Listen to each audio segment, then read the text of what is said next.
Okay. You ready for this intro? Nope, but let's do it anyway.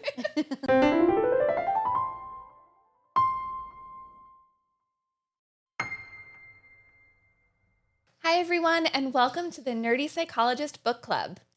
Get ready to explore the psychology behind the magic and the mind games in your favorite YA novels. I'm Brandi Hawk, a trauma psychologist and proud book nerd. And I'm Deanna Boys and fellow book nerd. Let's discuss our favorite heroes and villains, why they do what they do, and what that means for us. Welcome to the club. Today, we're so excited to welcome our friend, Dr. Brandi Liles. Hello, everyone. I'm Dr. Brandi Liles, occasional guest on the Nerdy Psychologist Book Club. I join book clubs to have drinks and be with friends and sometimes get through the books. So, you rigid book club goers, please don't come for me too hard. So, little overview of our podcast. We will read one book per month. We'll have one 30-minute episode per week that discusses a different character in the book. We'll always let you know in advance what our next month's book is so that you can get it and read along with us. Deanna, will you tell us a little bit about this month's book? We are reading Sunrise and the Reaping. And if you are familiar with Suzanne Collins, she wrote another lovely series called The Hunger Games, or the Hunger Games series or trilogy. There are 3 books in that one, and that covers Katniss Everdeen, and you meet the main character, Haymitch Abernathy, also as an older gentleman in that series. And then in this series, we are kind of like rewinding back about 24 years in the same kind of like universe. It's called Panem. And he is a 16-year-old. And in that universe, in this dystopian world of the future or whatever side place, there was a big uprising that caused major issues within the whole kind of like what is they consider as the United States. And there is a capital that is in charge of kind of everybody, and then there's 12 districts. And within these 12 districts, each year there is a thing called the Hunger Games. And with the Hunger Games, the Hunger Games are a terrifying, awful spectacle put on for basically the elite of the capital, but also as a reminder and as a kind of like deterrent for any kind of other uprising, because it's a bloodbath and all of the kids are what is called reaped for this spectacle every year. There's usually one boy and one girl. And in this particular book, it is what's called the Quarter Quell. So it just means it's special. It's 50 years of this awful, what's it called, tradition of basically sending children off to be murdered by each other for fun. Use. Well, that For sounds fun. horrible. Yeah, so it's horrible. It's a sad book that gives me nightmares, and I love it. Also, yeah, I also Yes. love it. But we're following Haymitch as he gets to. I shouldn't have said it like that, but as he is reaped, and taken off to the Hunger Games, and we get to learn a little bit about him and the rest of the characters. So that's a longer synopsis I meant to do, but I think it sets us up really well to jump into the conversation about the Capitol and specifically the president. Oh, president. Yeah, there is a awful president. There's an awful president. The character of President Snow. So if you're familiar with the series, you know who President Snow is. Boo. I know, boo. And I don't think we've even actually talked about like our different outfits today and who we're representing. Which team are you on I'm today, not on Deanna? his team. I'm not on his team. But no, you are in black. And tell me why you're in black. Tell me more about that. I am in black because District 12 wears black. And so in solidarity with District 12, including Haymitch, I am wearing all black today. But also because I love our friend Ampert from District 3, I've got some nice electric blue on as well. I love what your you're outfit. wearing. It's so cute. But I do have on my toes, but nothing for free, everyone. Don't be looking. But I do have black on my toes for District 12. And then I am wearing white for President Snow and his what's it called? Like tagline, or what he kind of talks about himself is snow always ends up on top. Ooh. I know, right? It's so creepy. It's so creepy. But I am wearing white for that. So but before we jump in to talking about President Snow, I have a fun cocktail for us. Ooh. It is called the Poison Remedy. So if you know anything about President Snow, and if you know anything about his character and what he does, he's a poisoner. He poisons people. That's just what he does. That's how he gets rid of his political rivals or anybody he doesn't like.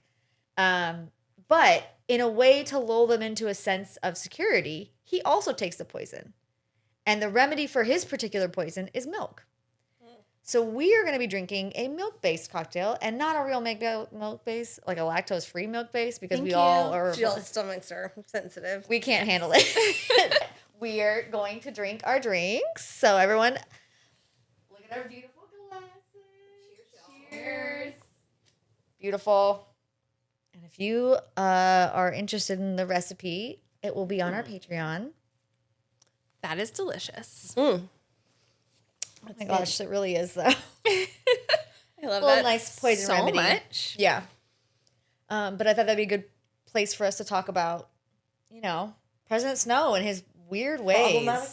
Problematic behaviors. I mean, he's pretty problematic, right? Yeah. So when we think about President Snow and Haymitch specifically, we're talking about these two people who are in a relationship, right? Anytime that you have interactions with someone, you're in a relationship with them. And most relationships, or healthy relationships, have equal power between both people. That either means you share power on everything, or you split up responsibilities and have equal responsibilities. But in abusive relationships, which I'm going to say President Snow, abusive relationship, Just a bit. that is not true. And we see power and control dynamics at play. So, Dr. Liles, would you tell us a little bit about power and control?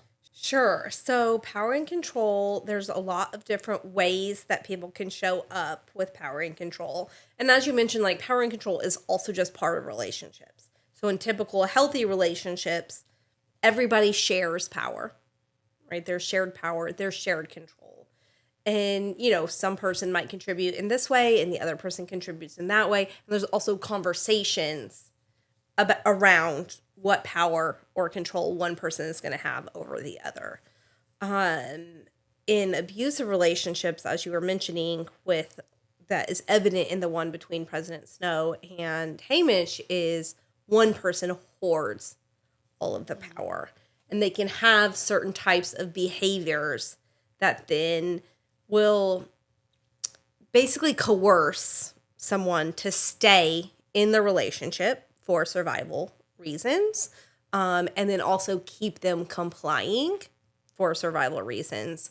But oftentimes in, real life, this can get very confusing of why do people stay in abusive relationships? And coercive control and power and control has a lot to do with why people may stay in a relationship that's dangerous or unhealthy for them.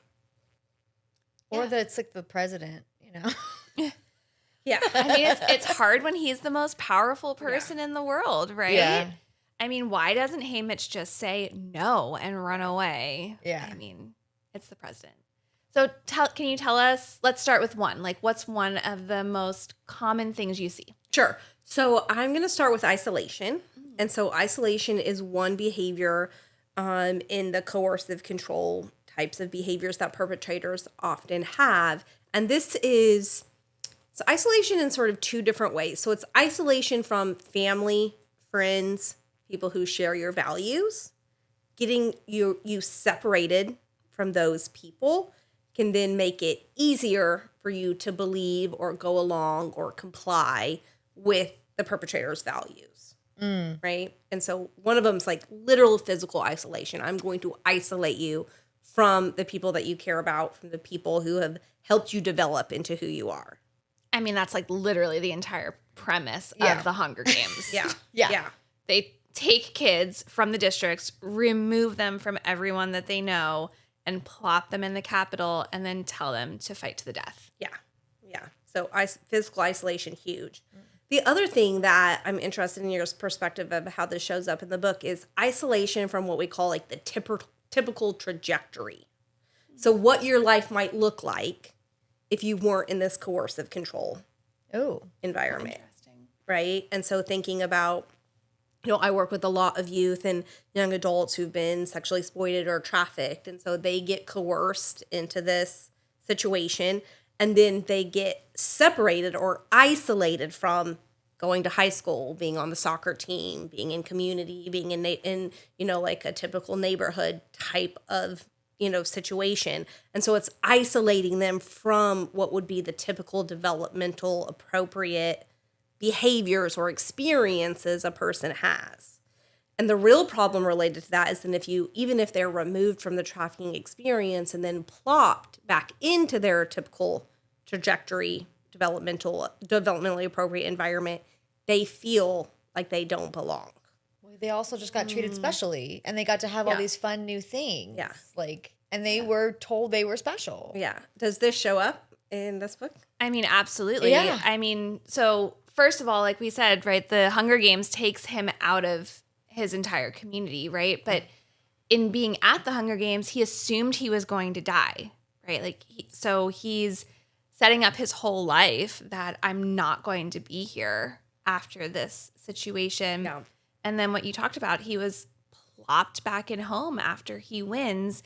And how are you supposed to even handle that? How are you supposed to deal with any of that? Yeah. And it just makes me think about how one of the things that they used to do. So in the Hunger Games series, there's a songbird and the snakes. And they're not treated so nicely, the tributes themselves. They are put in cattle cars. And it's mentioned in the book a few times, like, oh, well, we don't care really about you. But they realize that it actually, like the Capitol realized, oh, we need to show that kind of like the power and control dynamic. Like, oh, we have to maintain control. We have to show some kind of give decency. Yeah, some give. Like, it's kind of like someone like, okay, well, you can have a cell phone for now. Okay, I'm so glad you brought this up because this is another concept that comes up in power and control relationships. We call it occasional indulgences. And so it's like you get a little bit. Yeah. And you get something that might feel like I'm thinking about Hunger Games and some of what I read of Sunrise on the Reaping of the outfits and the fame and the, makeup, the glory showers, and the makeup and all of this special attention that's coming. And specifically, perpetrators of power and control will do these occasional indulgences right after a particularly traumatizing experience. Like the Reaping, and then they're getting on this fancy car, this And fancy they have train food car. They that they food. don't usually have access Yes. to, right? And then eventually clothing that they don't usually have access to, and some of this, attention that they typically don't have access to.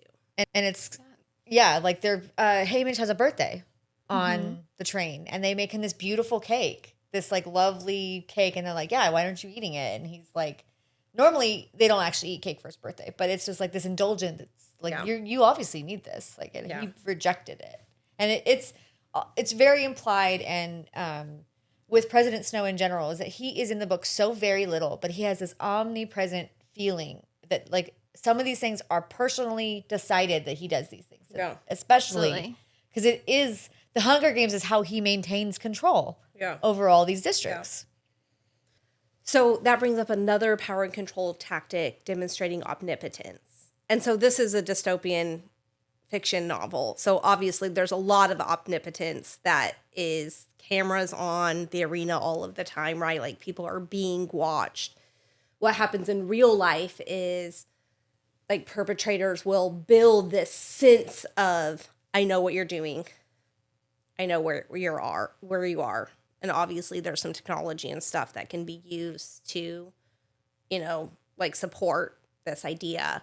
But then it builds within victims and survivors that they're always going to know. They have eyes everywhere. And that is so true.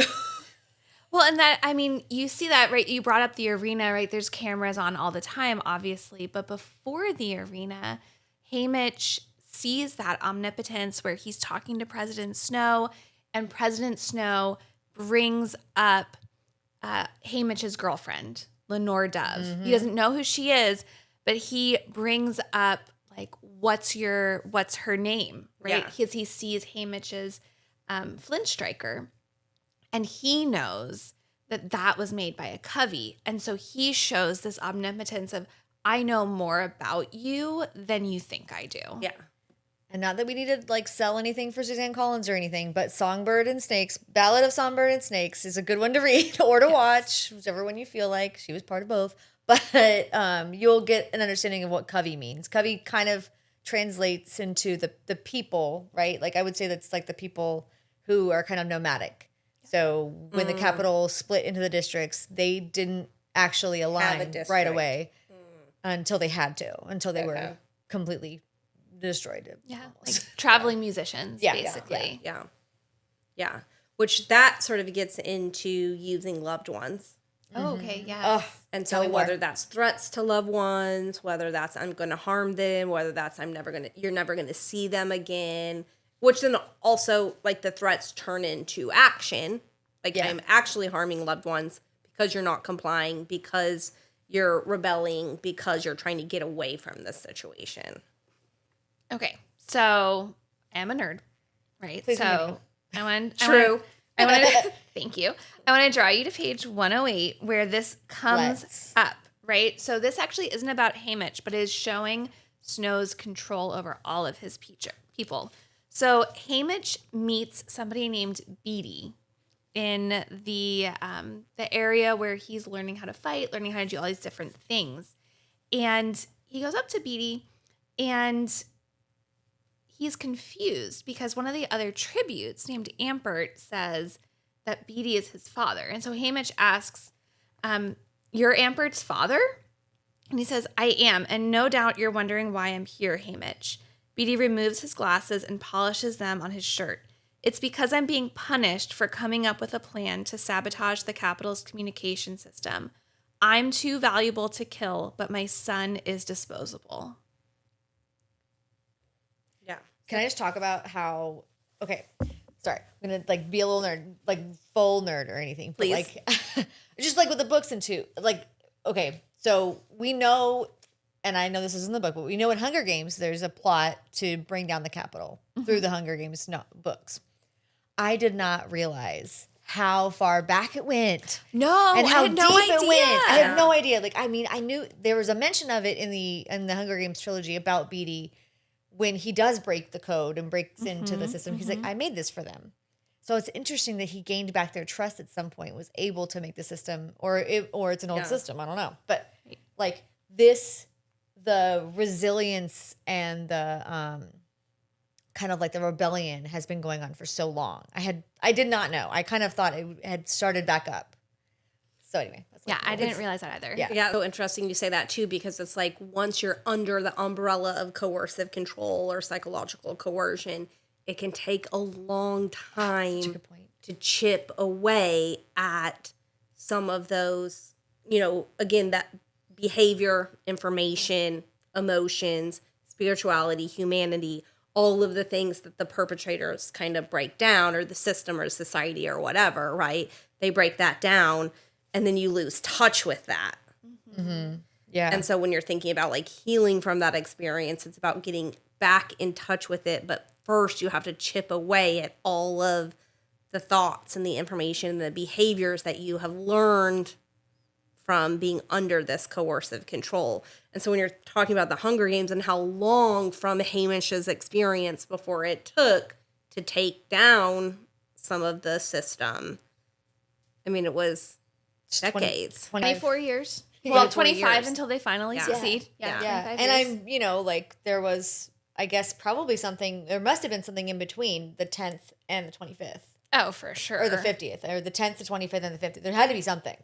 Yeah. But yeah. And if you think about real life, especially like when you get some of this coercive control as like a young person, when your value system and your humanity is still developing, and same with like the tributes who are all children, Yep.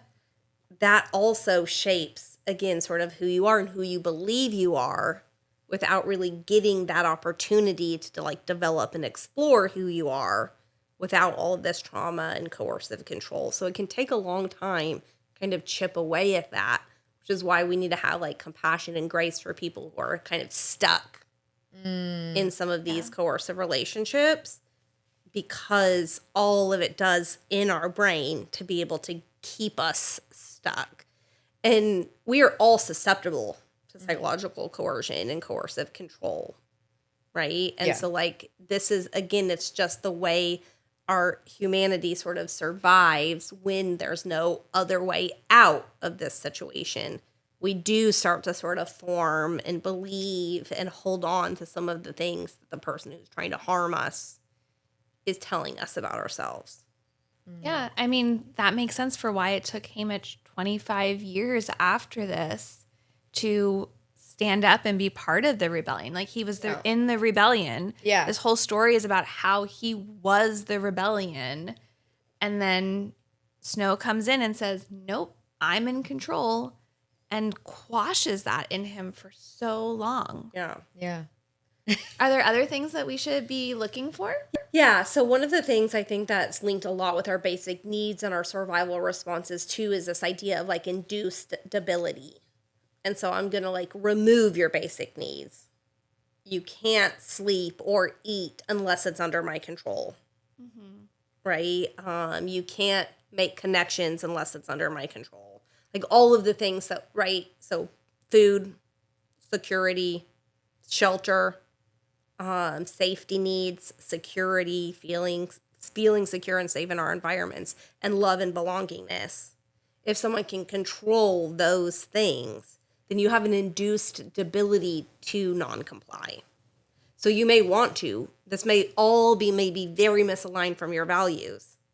But if I haven't eaten for days or I haven't slept for days, my physiological response is going to be like, it's going to be minimized in a way that I can't non-comply or rebel in the way I might want to when it's aligned with if it's aligned with my values, because I just don't have the physiological needs met in order to do so. I mean, that's the arena. Right? Yeah, I was just going to say, like, nail on the head. Literally called the Hunger Games. Yeah. Right? Yeah. Because if you try to rebel and say, like, well, I'm not going to kill people, I'm not going to do anything, I'm just going to stay here, you will die from hunger. Die from hunger or exposure Or mutts. Or mutts. Like, if you're taking too long. Yeah, that's a good point. And so then you can see how, like, then the person's behaviors have to shift. They have to shift in order to continue to survive. Talk about the Haymitch and President Snow scene. Oh, yes. So Haymitch and President Snow have a few scenes together. Which one? Are you talking about the first or the second? The first. Okay.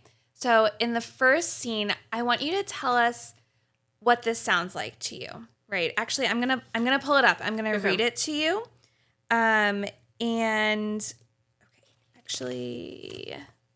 Yeah, take a drink. Okay. Page 7. Fall out This way towards my mouth. I'm going to let you take a drink until, okay. So I'm going to take us to page 79.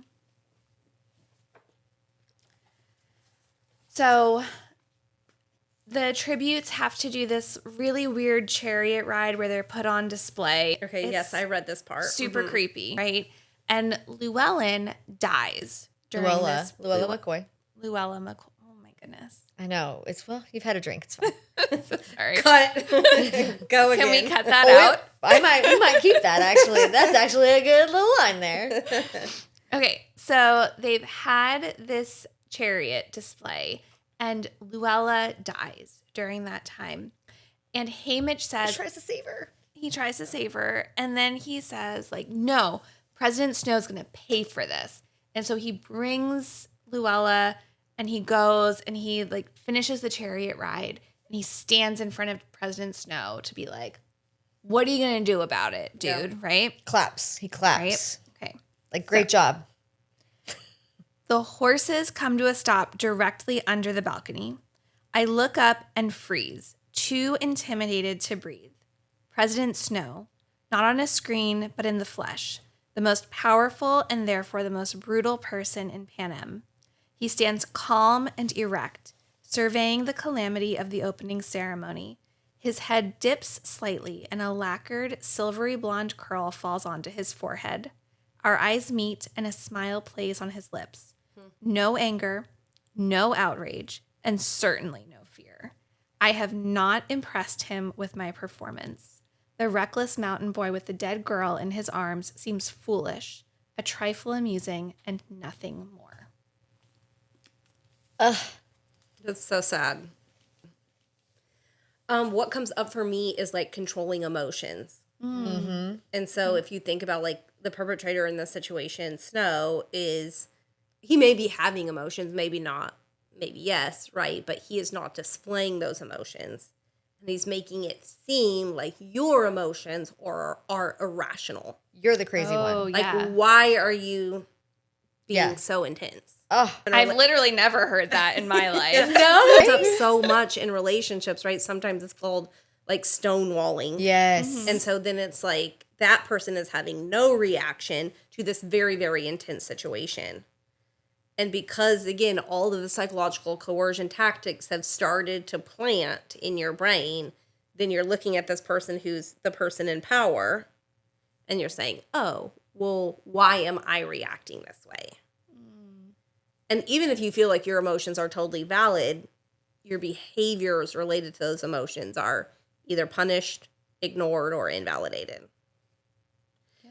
And then when that happens over and over and over time, you start to question what your emotional system, like what your own self is telling you about how intense or emotional or, you know, a situation is. Yeah, that makes total sense.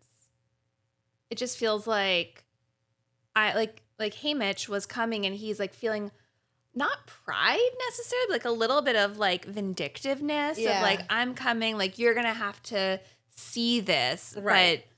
But Well, it was just like like behavior meh. that was it was behavior that was aligned with his values, right? Like my friend died, and I'm gonna make someone else suffer because of this. I'm gonna make this be seen and be heard. But then it was ignored and validated. And didn't they like cut the cameras and so Absolutely, like, no one saw it. No one saw it saw except for a couple Capitol onlookers and presidents. Yeah. And he was punished for it. Yeah. Yeah. Going back to like the relationships that we see in our life and coming with compassion and empathy is like we also don't see some of the acts of rebellion that a person might be doing that's such a good over point. time. We just see the overcompliance. And so again, we're like, what the fuck? Why aren't you leaving this? This is dangerous. This is harmful for you. But we don't see all of the psychological coercion and the acts of rebellion that are value congruent that have shown up because those aren't publicized. It's like a DV relationship. Yeah. Can you Domestic violence for people who don't use acronyms. Yeah, good call. We use too many acronyms. Yeah. So we kind of started talking about this already, but I want to talk about how the Capitol changes the story. So this happens Such a good point. over and over, right? So Yeah. there's multiple moments, right? Yeah. So we started talking about during the opening ceremony how he does all this stuff, brings Luella in front of President Snow, and they just cut the cameras. No one saw that. But then even afterwards, so after the games are complete, he's sitting there at the victor's ceremony and watching a recap of the games, and Haymitch is thinking, this is out of order. Yeah. Does no one remember? Did they not show this during the games?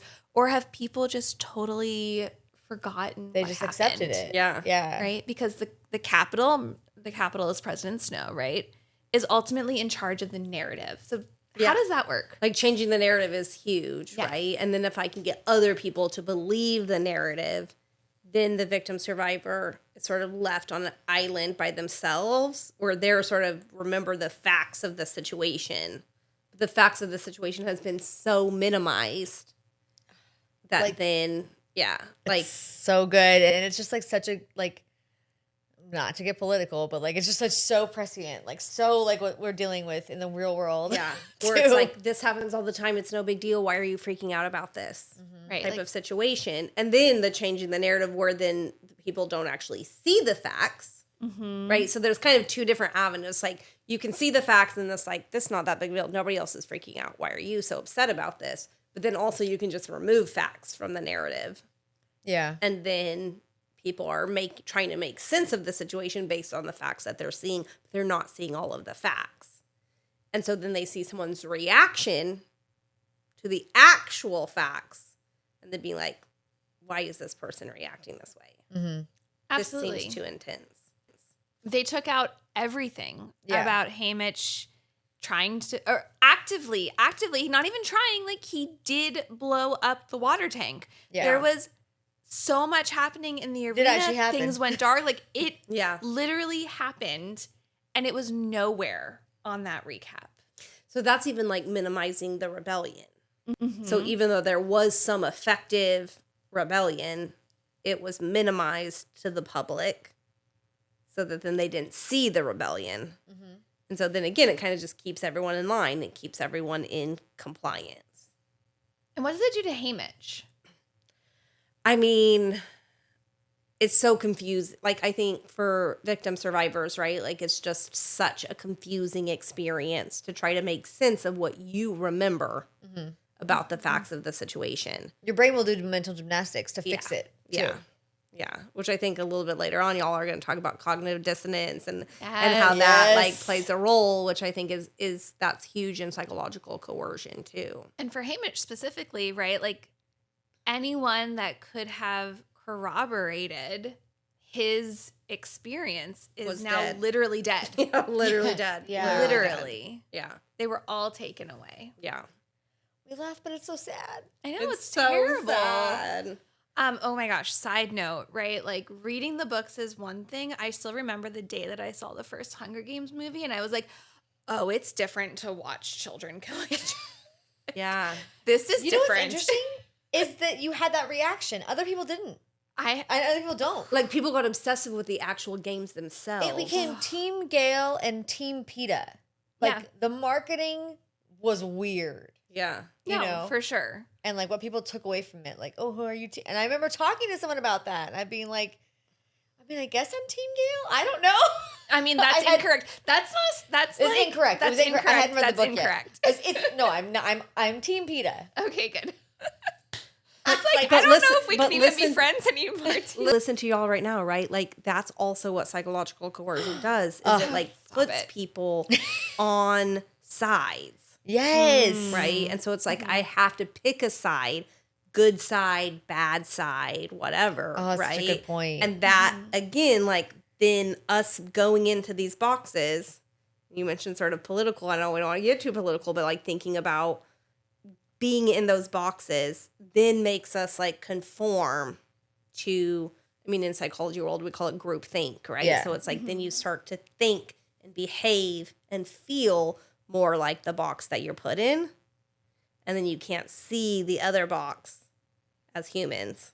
Ooh, Oh, okay. Such a good point. So to take this a step further, right? Literally no one is Team Snow. Or, I mean, I guess if they are No, I'm just kidding. Deanna. She is not Team Snow. I'm not Team Snow. I promise. I promise. She's not Team Snow.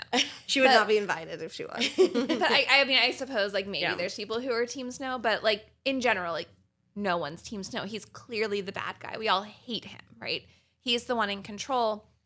And yet, like you're talking about, we're put in these boxes of like team this person or team this person. Like even in this book, right? Like team I want Haymitch to live versus like, oh, why isn't Ambert the one that won, right? I know. I Yeah, did actually yeah, know. yeah, I yeah. know. I hope they got him away before I read the book, and I was I like, know. oh, of course you can't. But of course you can't.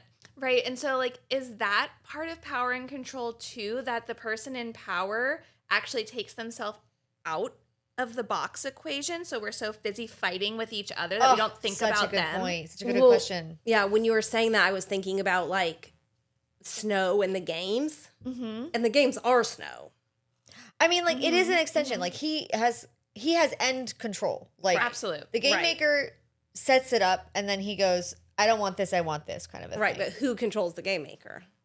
President Snow President Snow. literally kills them. And so Yeah. even like putting himself at a distance from like, oh, I'm not the games. But he literally is the games. Yeah.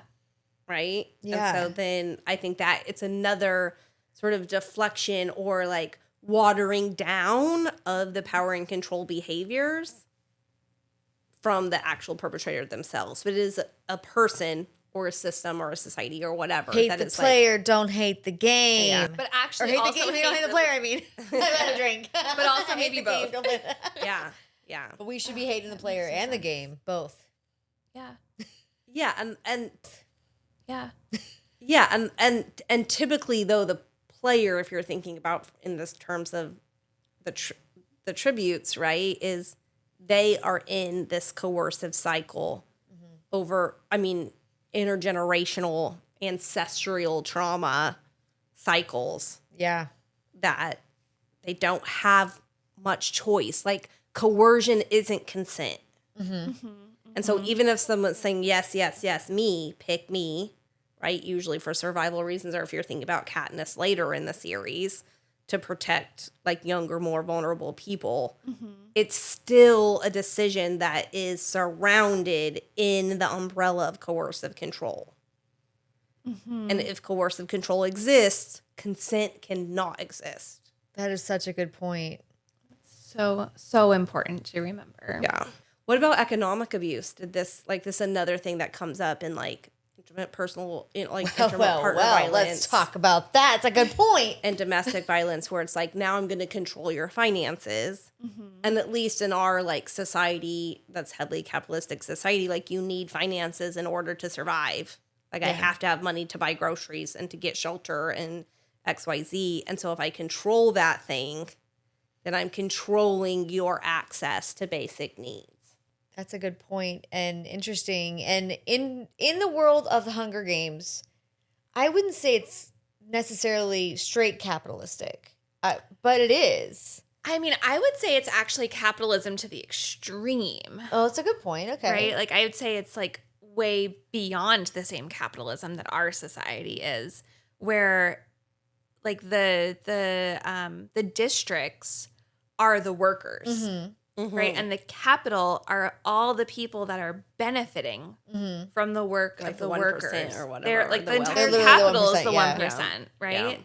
And so in terms of economic abuse, I don't think it's like one person telling one person, I'm controlling your finances, but all of District 12 is poor. Well, and not Yeah. just that, like think about like the tesserae. I don't know if I'm saying that. I always read it and never know if I'm saying it right, but the tesserae. Like, so I don't know if you remember this from the book or from the movies or anything like that, but like generally you get whatever you can make. You know, you work in the coal mines, you work in the shop, you're a merchant class or whatever. Well, like low economic choice, like low yeah, choice. there's low choice in your job. Yeah. And that's by design to keep people in line for sure. But then you can, if you are down on your luck or whatever, you can put your children's name, or your child can go put their name in this like, you know, raffle so that you can get grain and like rice and whatever. But then you're more likely to be reaped. Correct. Yes. Correct. And that just builds every year. So, Yeah. right, the first year that you can go into the reaping, there's one thing with your name in it. The second year, there's two things with your name in it. But if you buy a tesserae, there's now two things your first year. And if you do it again the next year, there's Yeah. now four things Yeah. your next year. Yeah. So that's some of And the it's- economic Yeah. control as well. Yeah. Yeah. The other thing, I don't know, I'm trying to remember if it comes up in the book of what I've read so far, is like humiliation and degradation. So this is Great like, I'm going to shame point. you. I'm going to make you feel like the terrible person. And in real life, that sounds like name calling, like, again, speaking someone's values to them. Everybody hates you. Everybody thinks this thing about you. Talking about you and spreading lies to other people that you Yes. know. Yes. And so that you feel sort of, again, if you think about it chipping away at your humanity, then that constant humiliation and constant shame breaks away your humanity. And your humanity is also the way that you rebel when things are misaligned from your values. right? Yeah. And so if you break down the humanity, then again, you affect the compliance. People are more likely to comply when they feel like they're a terrible, horrible human being. This is such a good point with Haymitch. Not that we're talking about Haymitch right now, but specifically what President Snow and, extension, whatever his choice was, Haymitch thought, I'm the rascal. So like throughout the book, he's Drusilla, who is like the first kind of like escort or whatever, names him the rascal. And then he's like, yeah, I'm the rascal. And he uses that kind of like as a way to like push him through the games a little bit. Like, okay, what would a rascal do? How do I do this?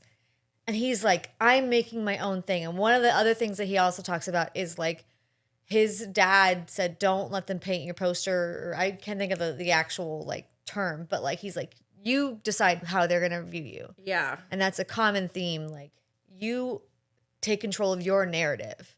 But what ends up happening is if he doesn't get control of his narrative, obviously at the end of the day, President Snow has control. Yeah. He has like the games are stacked against him. Like they change the footage. It makes him look not like a rascal, but just like a jerk. Like Absolutely. he goes off by himself. He abandoned his alliance that he said he had. He's not taking care of the people that he said he was going to. And it just like shamed him to no end kind of thing. So that was. And shame is one of the most difficult emotions for us humans to be able to experience. Shame is the worst. And part of it's because like the reason why the emotion shame evolved is because we do need to live in community and in a collective. And shame comes up when it's like we have a chance to get kicked out of our community and our collective, right? So that's why shame exists. But then it's just like it's used as a power and control strategy. So that then, you are disconnected. And if that's the only person that you're in community with right now because you're being coerced into this situation, then the other option is being alone. It's just unsafe to be alone. Mm-hmm. Especially in the arena. Yeah. Absolutely. But also like that shame idea comes up. And I wonder how you think about this, right? So President Snow uses how much Haymitch loves his brother and his mother and how much he loves Lenore Dove. Yeah. And says, well, if you follow all my rules, if you do all these things, then they'll be safe. They'll probably be fine. Yeah. But you still have to die. Thank goodness when you die, they'll be able to live their life. And so Haymitch is kind of doing all of this with the belief that I need to die in order for my family and the person I love to live. And I mean, unfortunately, that's true because when he doesn't die, they do instead. Yeah. Yeah. And that's where, again, some of the coercion and threats, like they do become accurate fears. Mm-hmm. They're not always inaccurate fears, right? Sometimes they're accurate fears. This person's threatening someone, I don't comply, or don't comply 100%, or don't comply with a good attitude, or don't comply with then all of the rules like keep building on each other when you're in a power and control relationship. So it's like, oh, this was the rule, but now the rule is this, and now the rule moving is the this. goalpost, like moving the goalpost a bit too. Absolutely. Other thoughts about how power and control come up in this book? The entire thing. I mean, like just like from start to finish, right? Intimidation, right, is one thing that we haven't talked about yet. But President Snow is just like who he is intimidating, and then he makes like specific threats. So can you talk about how intimidation shows up in relationships? Yeah. So again, we can think about society as a whole, or like this society that we live in, when we think about who holds all of the power and like the groups who have power, then they can use intimidation and that privilege. That's the other thing we haven't talked about too, is like using privilege. If I'm in a higher power position and then I use that power to exploit, oppress the people below me, right? You're fueling the system of power and control. And so, yeah, I mean, again, all power control does is sort of break down your sense of your own values and how you want to show up in the world and how you want to contribute to the world and what you want to do with your life and what makes your life meaningful. And so that gets really hard when you're under the umbrella of coercive control. Although there were many, many times where Haymitch did have behaviors that were congruent with his values, even under the umbrella of coercive control. And that's where some like the human resiliency and the human spirit can still find ways, even if it's like small, little pieces of rebellion that can kind of keep people going and keep people surviving in some of these situations. That's a great. I wonder about that. Like, I think sometimes Haymitch thought that he had control, or he was fighting to have control, or he believed that he was making a choice. And maybe he was making a choice that was congruent with his values, but it was a forced choice, right? He didn't really have control in the situation. Yeah. Sometimes we call this mafia choice, like do this or die. Yeah. Well, if those are the only two choices, usually humans err on the side of survival. Yeah. And so we're going to do the thing in order to survive. But then what perpetrators do, though, is they come back and say, well, you had a choice. Right. But remember, choice involves consent. And there is no consent within coercive control. So all the people that Haymitch killed, all the things that he did, are they like? Is Like, is they he were right to beat behaviors, himself up? They were actions that he had that were misaligned with his values, and that's why he has so much internal suffering, is because they were misaligned from his values. But they were still happening under the umbrella of coercive control. Yeah. Now, like, how much responsibility does that person take versus the system, the perpetrator, the society take? That's, we're still navigating all of that, of how we think about that, and humans, especially in justice systems and, like behavioral consequences and those type of things. Yeah. So there's no clear answer. But we do talk about sort of like justified versus unjustified shame. And Haymitch may have some very justified shame because he had behaviors that were incongruent with his values. And so then you have to face the music. You have to process the reasons why you made those choices. You have to deal with the emotions that come. So I know we have to end soon. Yeah. Right. But I want to talk about this a little bit. I think that a lot of what Haymitch has is unjustified shame. Yeah. Right. So when we talked about Ampert before, and when he went to try to save Ampert, but it was too late. Yeah. Right.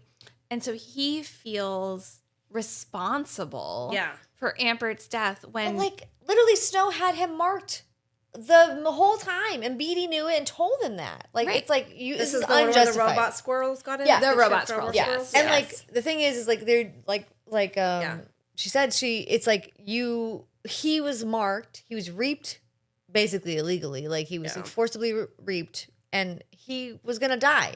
And Beatty warned Haymitch and was like, he's dead.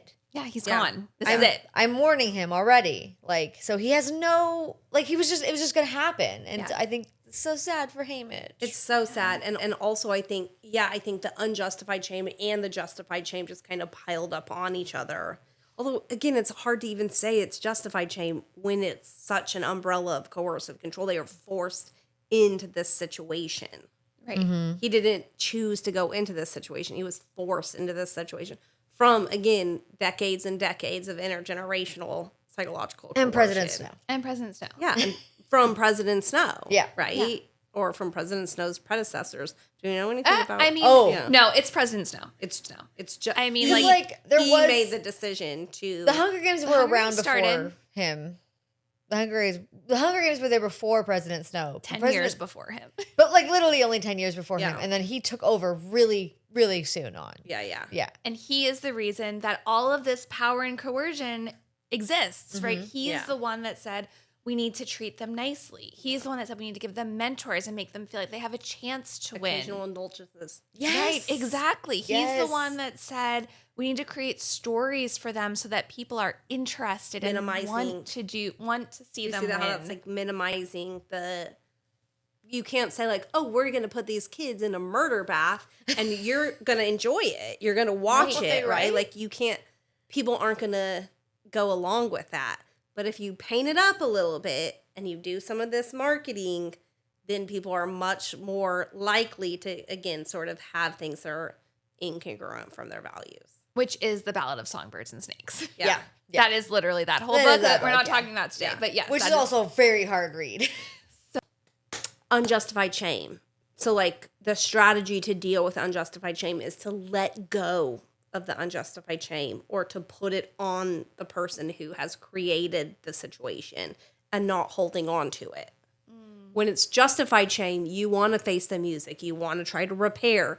If you can't repair to that direct person, you want to contribute to society in a different way, which actually Haymitch does a bit later on when he's helping Katniss and I mean, Peeta like, kind as a of- mentor, he's coerced into that too. He's coerced into Right. that too, but he's still finding some ways to kind of help them cope with the coercive situation. So it's letting go of the unjustified shame, facing the music, and repairing for the justified shame. Which he doesn't do until Mockingjay. That's He correct. really doesn't. He really doesn't. Yeah. Yeah. But he experienced so much, right? Like, Yeah. again, the unjustified shame, just to like get this like nailed down, right? His mom and his brother die in a house fire. His girlfriend is killed. By And- President Snow. By President Snow. Both of those things Yeah. by President That Snow. shit ain't on him. It's not his fault. It's not his shame to carry. But, But he's he like, only I should have carries for the died. rest of If his I life, for had sure. just died, then they everyone would be else fine. would be fine. Well, and that's also like trying to fortune telling, which can be real problematic for us as humans too, where it's like, well, we actually don't know Right. what would have happened. Such a good point. If you are the victim survivor of a relationship in power and control, try to find ways to connect to your own values, right? Trying to restore some of the things that were present that made your life meaningful before you were in the coercive control, and get help to get out of the coercive control situation. Because you can't do it alone. And obviously, like Snow and Haymitch are an extreme Sure. version of Yeah. this, right? We talked about domestic violence, which is not an extreme version because it happens all the time, but it's also like an exaggerated version of this. But it happens in kind of all of our relationships from time to time. And so sometimes, like when we're in one of those more exaggerated or like intense versions of it, we have to get out. And sometimes if we're recognizing we're exhibiting some of that, or our partner is Yeah. exhibiting some of that, sometimes we can talk about it and get back onto And change the even behaviors Yes. related to that. and become more even in our relationships. Yeah. Okay. Should we end there? I think it's a good place to end. I think that's great. So Yeah. thanks so much for joining us Yeah. today, Brandi. We're so glad to have you. Glad to be here. For extra content, check out our Patreon. The drink recipe will be there in the cocktail corner of sorts. I am a tad bit buzzed. Please continue. What were you going to say? Content for you and our Patreon, some extra videos that you might like to see. Also, remember that next week we'll be continuing Sunrise on the Reaping, but starting next month, we'll be using our new book. We're reading Air by Saba Tahir. Air is Heir. So if you want to get a head start on next month's book club, go ahead and go to your local bookstore or library and check out our book. We're really excited to be reading it, and we're so happy that you joined us today. Thank you so much for joining our book club. Like and subscribe or whatever the YouTubers say. Click, whatever the Also, YouTubers like say. and subscribe and tell your friends to join our podcast. Yay!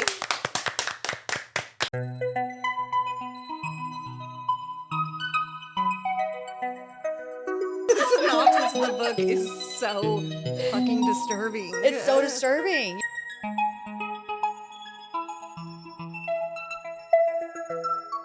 Thanks for coming to our podcast.